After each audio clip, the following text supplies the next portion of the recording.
Coríntios capítulo 9, versículos 24 e 25, diz assim a palavra de Deus: Vocês não sabem que os que correm no estádio, todos, na verdade, correm, mas um só leva o prêmio?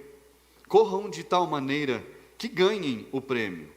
Todo atleta em tudo se domina, aqueles para alcançar uma coroa corruptível, nós, porém, a incorruptível. Vamos ler de novo o versículo 24. Vocês não sabem que os que correm no estádio, todos, na verdade, correm, mas um só leva o prêmio?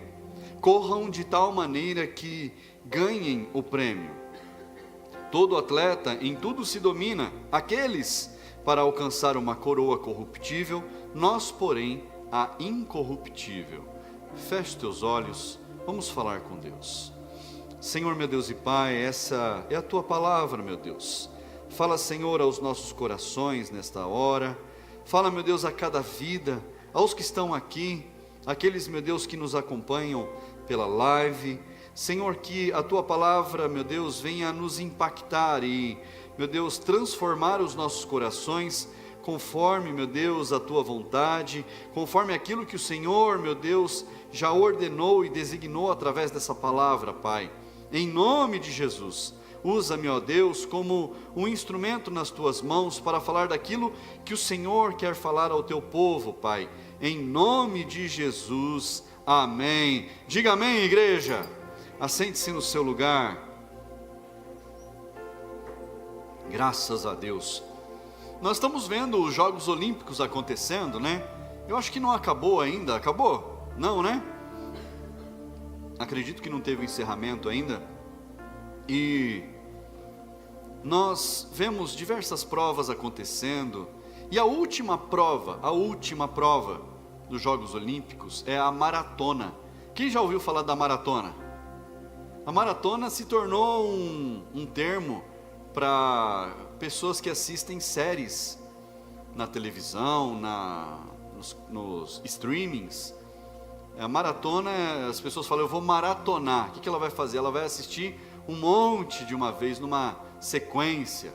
A pessoa pega um feriado, vai maratonar uma série. Então virou um termo para isso.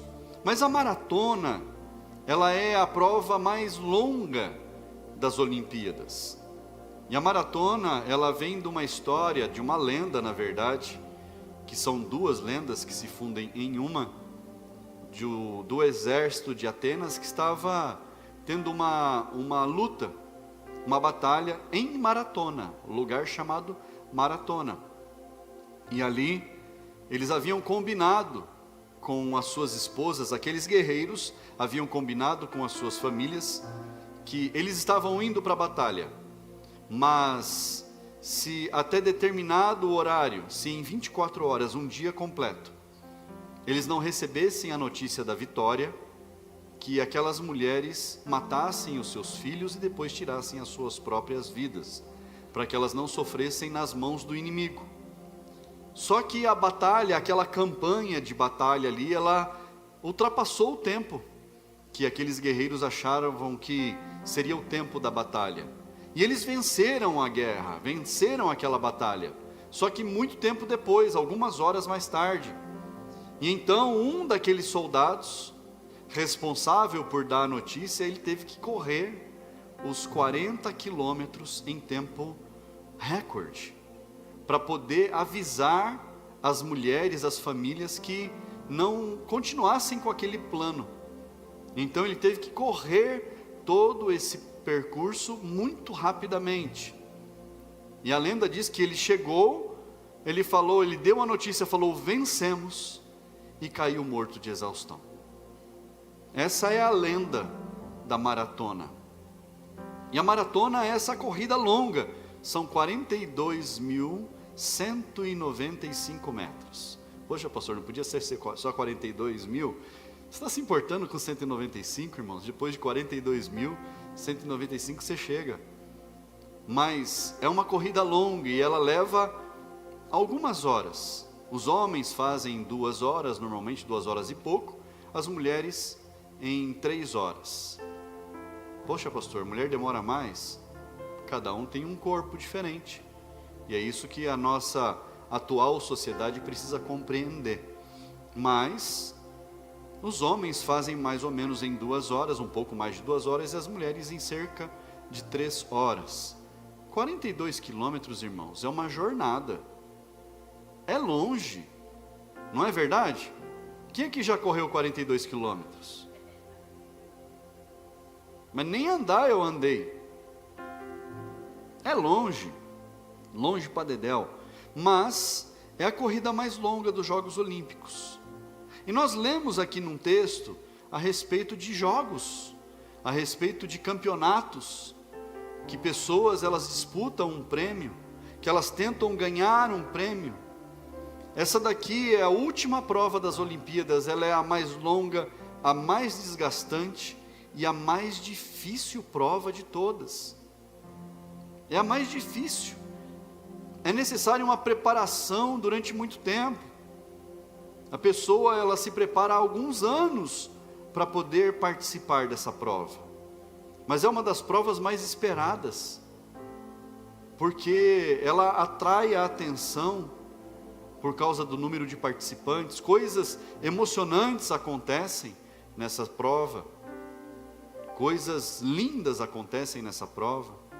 E na verdade, a maioria desses corredores, dos que disputam o prêmio, é claro que todo mundo quer chegar em primeiro, mas todo mundo chega em primeiro?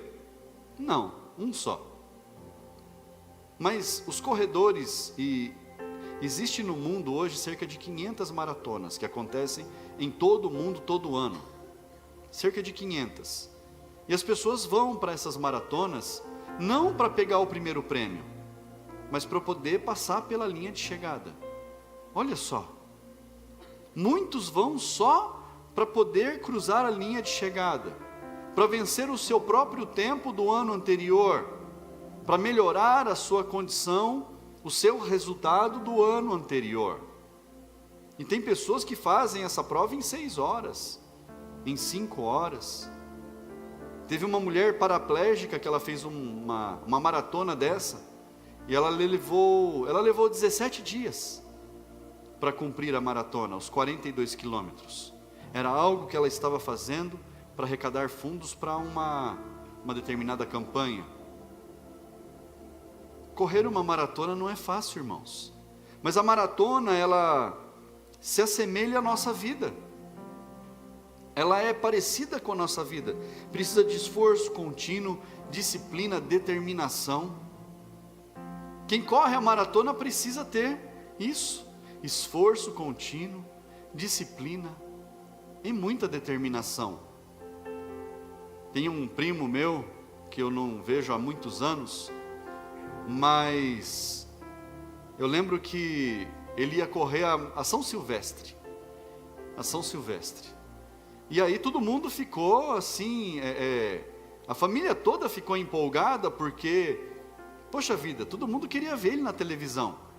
E nós vimos aquela multidão de gente passando e nada do nosso primo. A gente não viu ele, falou, ninguém viu, ele deve ter passado, sei lá o que aconteceu. Eu sei que o meu tio ficou esperando ele na linha de chegada, 3 horas, 4 horas, quase 5 horas, nada. E ele voltou, porque já estava liberando o trânsito, tudo.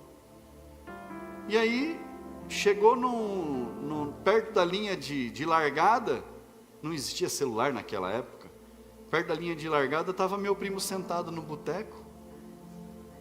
Irmãos, não era 500 metros da linha de largada, não dava isso. Se desse 100, eu acho que era muito. Ele falou, não vou correr esse negócio não, cansa. Irmãos, ele não conseguiu correr 2, 3 quarteirões, e já parou. Então não é para qualquer um, não é para qualquer um, a vida não é para qualquer um. E olha que interessante, às vezes você escuta algum jovem, algum adolescente falando assim, que a vida é muito sofrida, né? Eu não pedi para nascer. Mas quem nasceu, irmãos, veio porque aguenta o tranco. Todo mundo que nasceu veio para esse mundo porque é capaz de passar por essa vida, é capaz de seguir a carreira, completar a carreira por completo. Mas, para nós podermos completar essa jornada, nós precisamos ser fiéis no propósito, nós precisamos permanecer firmes no propósito. Qual é o propósito? E aqui eu estou falando da vida. Qual é o nosso propósito? Para que nós viemos a este mundo? Para seguir uma carreira, para nós podermos cuidar da nossa família. É claro que às vezes a gente está no começo da carreira, então a gente quer criar condições para que a gente possa estabelecer uma família, então cuidar bem da nossa família. Não é assim, irmãos? E no reino de Deus é a mesma coisa. Nós vamos estabelecendo metas, processos, objetivos. E nós vamos crescendo a cada dia. Mas entenda uma coisa.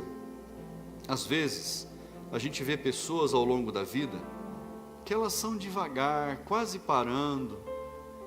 Para essas pessoas, se o mundo acabar num barranco, é melhor para poder morrer encostado. Não é assim, irmãos? Já ouviu falar disso? Pessoas que querem que tudo seja tranquilo, calmo, um marasmo. Mas a vida, ela é acelerada. A vida, ela anda num ritmo acelerado. Mesmo sendo uma jornada longa, é acelerado. É essa maratona. Mesmo sendo uma prova grande para ser cumprida, mesmo assim, a gente ainda não vai devagar. É tudo muito rápido. Quando você vê, o dia já passou. Quando você vê, já é sexta-feira. Quando você vê, já é dezembro. Já está acabando o mês, já está acabando o ano, já está acabando a década, o século passou. Tudo vai, tudo segue em frente, então é tudo muito acelerado. E quanto mais acelerados nós pudermos ser, parece que quando o nosso ritmo é mais acelerado, a vida ela passa mais devagar. Isso é muito interessante, porque a gente se torna mais útil, a gente se torna mais ativo, a gente não para. E lá em Isaías capítulo 52, abra a sua Bíblia, Isaías capítulo 52, fala algo sobre aqueles que não param, aqueles que correm, aqueles que entendem que tudo precisa ser rápido. E aqui eu quero falar do reino de Deus.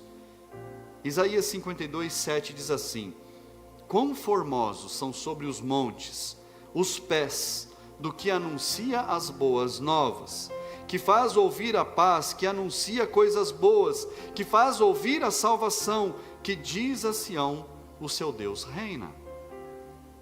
Quão formosos são os pés dos que anunciam sobre os montes as boas novas. Aqueles que correm, aqueles que não param. Esse é o caminho do evangelista. Essa é a função também do atalaia. Nós precisamos anunciar, falar das coisas de Deus, edificar a nossa vida falando daquilo que Deus tem para falar, edificando a vida do próximo, fazendo o próximo conhecer a Jesus. Quão formosos são sobre os montes os pés do que anuncia as boas novas. Toda oportunidade, irmãos, fale algo de Jesus. Em toda oportunidade, fale algo da palavra de Deus. Tenha isso no seu coração. Pastor, eu tenho às vezes dificuldade para falar. Eu entendo, eu compreendo, mas vai pedindo a Deus ousadia. Fala: Deus, me dá ousadia para eu falar algo simples que seja, mas que eu fale algo do Senhor, para começar a aquecer os motores, para eu começar a me aquecer para essa maratona que eu sei que eu tenho que passar por ela. Então que o seu ritmo, ele vá se tornando acelerado a cada dia. que você, na primeira vez que você for falar, talvez você acanhado fale, depois na segunda vez você vai falar com mais ousadia, depois na terceira você vai falar com mais naturalidade, e daí segue em frente. Há uma colheita, irmãos, há pressa em tudo, e o reino de Deus, ele tem pressa. Repita comigo: o reino de Deus tem pressa. Abra sua Bíblia lá em Amós, profeta Amós, capítulo 9, versículo 13 em diante. Diz assim: eis que vem dias, diz o Senhor, em que o que lavra virá logo após o que colhe, e o que pisa as uvas virá logo após o que lança a semente. Os montes destilarão vinho e todas as colinas se derreterão. Mudarei a sorte do meu povo de Israel. Aleluia. É isso que está aí? Aleluia. Só até o 14, o início do 14. Deus diz que aquele que vem dias, diz o Senhor, que o que lavra virá logo após o que colhe, e o que pisa as uvas virá logo após o que lança a semente. Irmãos, pressa, ritmo acelerado, pressa. E isso também quer dizer que virá fartura. Tempos em que o plantio e a colheita serão rápidos, em que você vai plantar e você vai colher muito rápido, em que você vai fazer e você vai obter resultados muito rápido, porque Deus mudará a sorte do seu povo.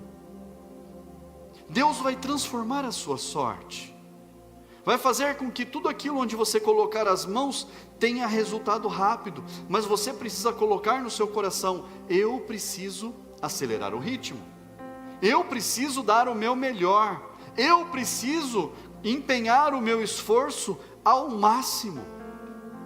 Mas além de você acelerar o ritmo, você precisa manter a velocidade.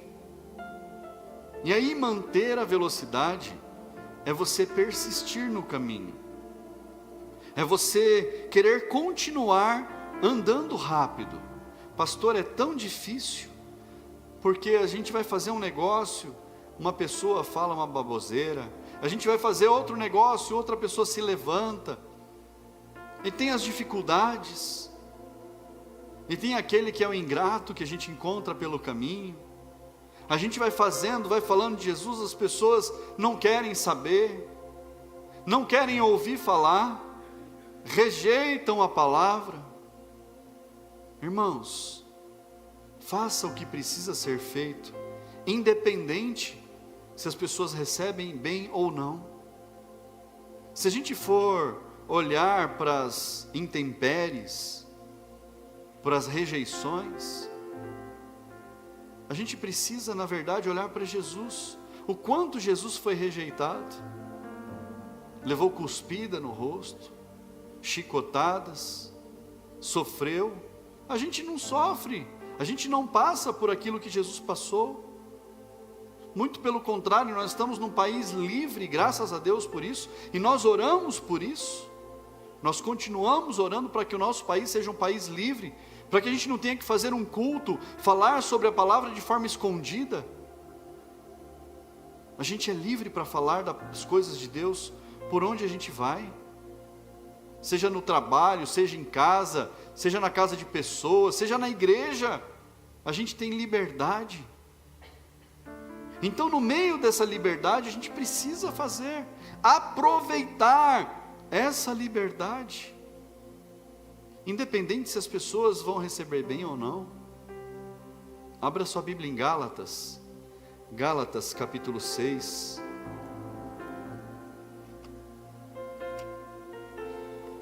Gálatas capítulo 6, versículo 9, diz assim: não nos cansemos de fazer o bem, porque no tempo certo faremos a colheita, se não desanimarmos. Por isso, enquanto tivermos oportunidade, façamos o bem a todos, mas principalmente aos da família da fé. Olha só, a gente às vezes escuta que nós devemos fazer o bem sem olhar a quem. É ou não é verdade? É ou não é? Não é uma verdade bíblica. Olha só, a palavra de Deus diz que em primeiro lugar nós devemos fazer o bem a quem? Aos da família da fé. Então existe uma ordem nisso, uma organização. Primeiro nós atendemos a nossa casa, depois nós atendemos o estrangeiro. Primeiro nós atendemos aos da família da fé, depois nós atendemos os de fora. Fazer o bem sem olhar a quem é um engano, é mais um engodo, porque você não vai dar o seu melhor para um estranho, sendo que você precisa às vezes suprir uma necessidade dentro da sua casa. É verdade ou não é verdade? Ninguém aqui é hipócrita. Nós vamos primeiro colocar as coisas que precisam ser colocadas dentro da nossa casa, e depois nós vamos atender o estranho. É assim ou não é? Mas eu conheci gente que atendia primeiro o estranho, para depois colocar algo dentro da sua casa. Você já viu gente assim? Eu conheci pessoas assim, que tudo era para os outros, o melhor era para os outros, mas para os de casa era difícil. Para os de casa era complicado. Para os de casa nunca tinha. Irmãos, se nós observarmos a palavra de Deus, nós vamos entender que há uma ordem. Deus deixou claro, primeiro os nossos irmãos, depois os de fora. Primeiro os de casa, depois os de fora. Porque se todos aqui estiverem bem, nós vamos conseguir atender melhor os de fora, irmãos. Mas primeiro os da fé precisam estar bem atendidos, consolidados, cuidados. E não tem nada de errado nisso. É sim uma forma bíblica da gente agir. Primeiro os da fé. Fazer o bem a todos, mas primeiro os da fé. Fazer o bem a todos, mas primeiro a minha casa. Primeiro a minha família. Primeiro os da minha casa. Primeiro os da minha casa, da minha igreja. Depois os de fora. E é claro que quando todos nós estivermos bem cuidados, Deus nos dará condições de nós fazermos e alcançarmos muito mais vidas. É por isso que Deus deixou tudo estabelecido, tudo organizado. Ao longo do caminho, irmãos, nós precisamos entender que tem adversários. Mas os adversários não são aqueles que estão correndo com a gente à prova. Não. Porque aqueles que estão correndo com a gente à prova, a maratona, eles têm o mesmo objetivo, chegar na linha de chegada. Nós precisamos entender quem são os nossos inimigos. Não é o nosso irmão que está correndo com a gente do lado. Os nossos adversários são aqueles que se levantam pelo caminho para tentar atrapalhar a nossa corrida. Você já viu nas maratonas? Às vezes as pessoas estão chegando na linha de chegada, vem alguém, atravessa e quer agarrar a pessoa, fazer ela cair no chão, não deixar ela chegar, não deixar ela vencer o tempo. Quem já viu isso? Eu já vi inúmeras vezes, irmãos. Recentemente teve uma prova de ciclismo, e um ciclista deu uma ombrada numa ciclista, ela bateu num caminhão, foi parar no hospital, estava para chegar na linha de chegada. Esse estava correndo junto e era inimigo. Nós precisamos entender quem são os nossos adversários. Quantas vezes pessoas se levantam pelo caminho para atrapalhar a nossa maratona, para atrapalhar a nossa vida? Quantas vezes pessoas se levantam para querer colocar uma nova regra no meio do caminho, e uma regra que não condiz com a nossa vida, com o nosso modo de viver. Porque nós somos conservadores, irmãos, nós somos moderados.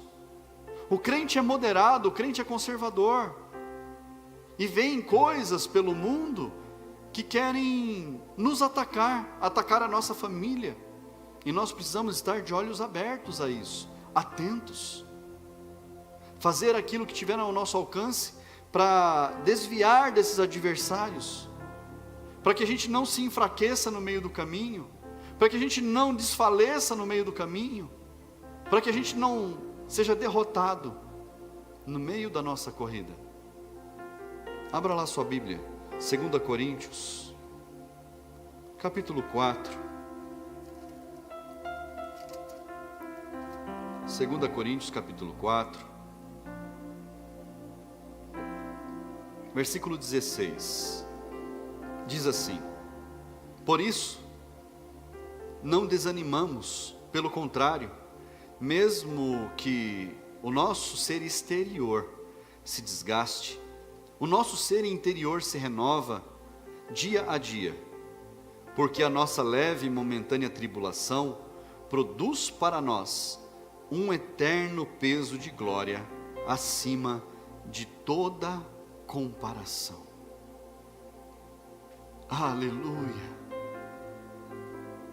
Por isso que nós não desanimamos, mesmo que por fora a gente esteja envelhecendo, o nosso ser exterior pareça cansado, Deus nos renova interiormente todos os dias. Deus renova a nossa fé todos os dias. Deus nos faz caminharmos de fé em fé, passo a passo, para chegarmos na linha de chegada. Ele nos fortalece dia após dia. É todo dia, irmãos, todo dia. E ainda o texto diz: porque a nossa leve e momentânea tribulação, os adversários que aparecem pela frente, são leves e momentâneas tribulações, produz para nós um eterno peso de glória, acima de toda comparação. E nós precisamos entender isso. A gente pode comparar o que for, o prêmio que a gente vai ter quando a gente chegar nos céus. A gente pode tentar entender, visualizar, explicar, mas o próprio texto diz que é acima de toda comparação. Às vezes a gente quer falar: olha, lá vai ter ruas de ouro, pedras preciosas, mas é acima de qualquer comparação que a gente possa fazer. É melhor do que a gente pode esperar. É muito maior. Por isso nós devemos seguir firmes nessa jornada, enfrentar o caminho. No caminho, além dos adversários, tem buraco, tem subida, tem descida. A gente pode tropeçar pelo caminho, e essas são as dificuldades da vida. São as dificuldades que a gente tem todo dia. Às vezes dificuldade para acordar cedo, às vezes dificuldade para conseguir dormir cedo. Coisas corriqueiras, irmãos. Às vezes você não tem tempo para parar para almoçar. Coisas do dia a dia. Coisas que parecem tão banais, tão bobas, mas que são coisas do caminho. Coisas que acontecem no meio do caminho, que a gente precisa aprender a lidar com cada uma delas. E lá em Isaías, capítulo 40, nos dá uma palavra de inspiração. Isaías capítulo 40, versículo 31.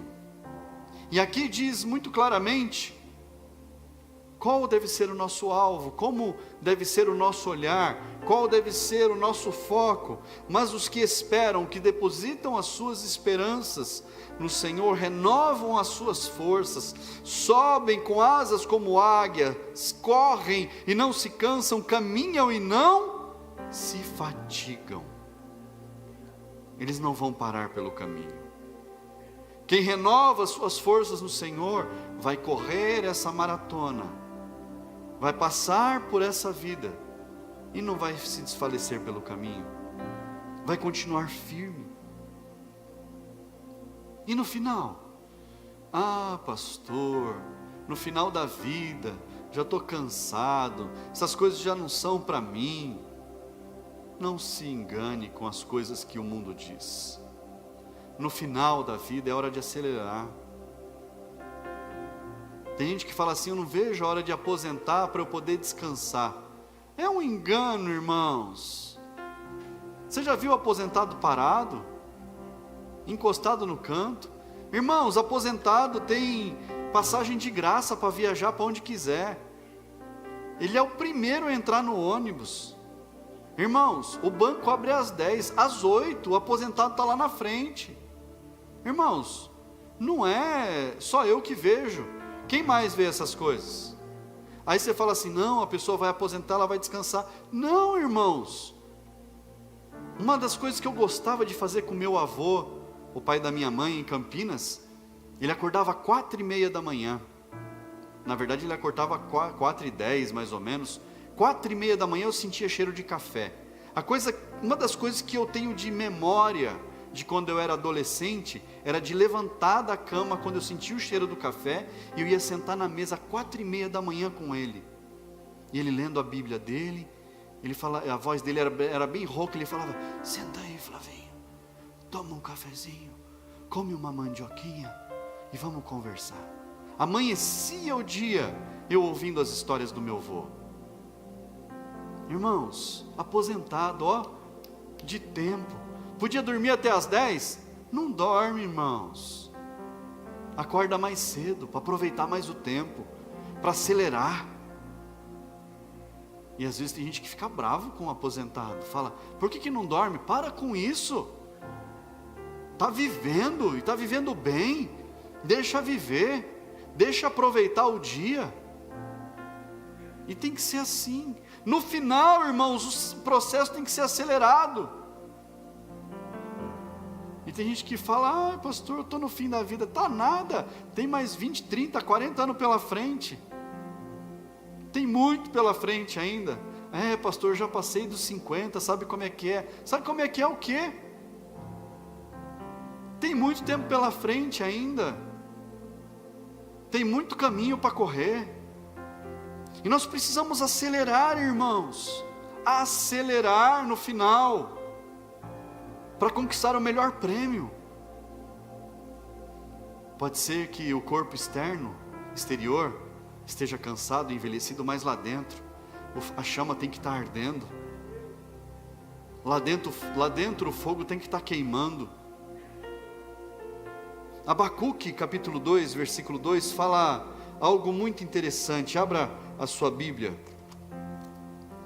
Abacuque 2, 2 diz assim: o Senhor me respondeu e disse: escreva a visão, torne-a bem legível sobre tábuas, para que possa ser lida até por quem passa correndo.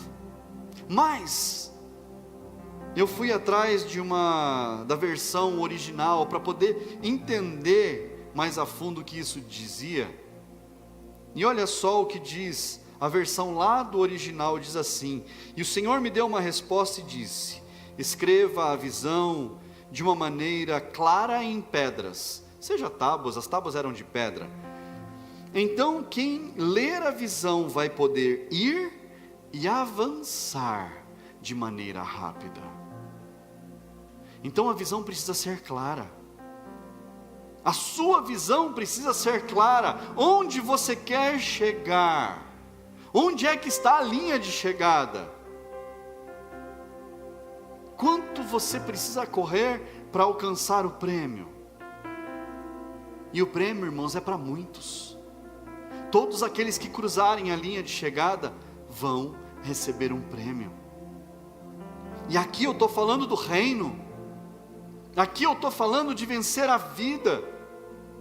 Não é financeiramente, mas é de você vencer a vida servindo ao Senhor com alegria. De você dar o melhor, empenhar todas as suas forças em fazer o melhor para o reino. Pastor, o que eu posso fazer para o reino? Você pode convidar pessoas, você pode falar de Jesus para as pessoas, você pode conduzir as pessoas à casa de Deus para ouvir a palavra. Todo culto a gente fala, manda o link. Você pode se esforçar um pouco mais, perder a vergonha e mandar o link para aquele grupo que talvez você nunca teve coragem de mandar. Simples, irmãos. Tudo isso faz parte de somar para o reino, de você se esforçar para o reino. E Apocalipse 3:11 tem um conselho lindo para nós. Abra lá. Apocalipse 3:11 diz assim: venho sem demora, não é isso? 3:11, venho sem demora, conserve o que você tem, para que ninguém tome a sua coroa. Venho sem demora. Jesus está dizendo, eu estou voltando. Jesus está voltando, irmãos. Pastor, eu ouço isso desde que eu sou criança, e tem tempo que eu ouço isso. O meu bisavô, que morreu há muito tempo atrás, ele falava que Jesus estava voltando. O meu avô, que morreu há muito tempo atrás, falava que Jesus está voltando. O meu pai, que já faz mais de 10 anos que morreu, falava que Jesus está voltando. Para esses três, e para todos os que já morreram, Jesus já voltou. Para estes, Jesus já voltou. E Jesus está voltando, irmãos. Seja pelo arrebatamento, que é o que nós cremos, seja pela morte, Jesus vai voltar. E nós precisamos guardar aquilo que nós já temos. Eis que venho sem demora. Guarda o que você tem para que ninguém roube a sua coroa. Guarda a tua fé. Guarda o teu caminhar com Cristo. Guarda tudo aquilo que você tem recebido de Deus. Guarda no seu coração para que ninguém roube o seu prêmio. Você precisa chegar na linha de chegada. E você dizer lá um dia, guardei a fé, cumpri a carreira, corri a corrida, eu venci, porque eu permaneci firme e fiel, eu permaneci constante, o meu ritmo foi acelerado, eu mantive a velocidade, eu continuei firme e fiel em todo o tempo, eu não me cansei, eu venci os adversários, eu venci os problemas da vida, e no final, eu ainda consegui acelerar, para poder chegar na linha de chegada. Tem uma parábola, Mateus 20, que fala sobre os que iam trabalhar no campo. Tinha um senhor que, ele na madrugada ele contratou alguns, quando amanheceu o dia ele contratou outros, quando chegou o final da tarde, perto de acabar o dia de trabalho, ele contratou outros, e ele deu o mesmo pagamento a todos. Então não importa, irmãos, se você é novo na fé, se você é velho na fé, se faz muito tempo que você conhece a palavra de Deus, se você está começando a conhecer agora, não importa, todos receberão o prêmio, quando cruzarem a linha de chegada.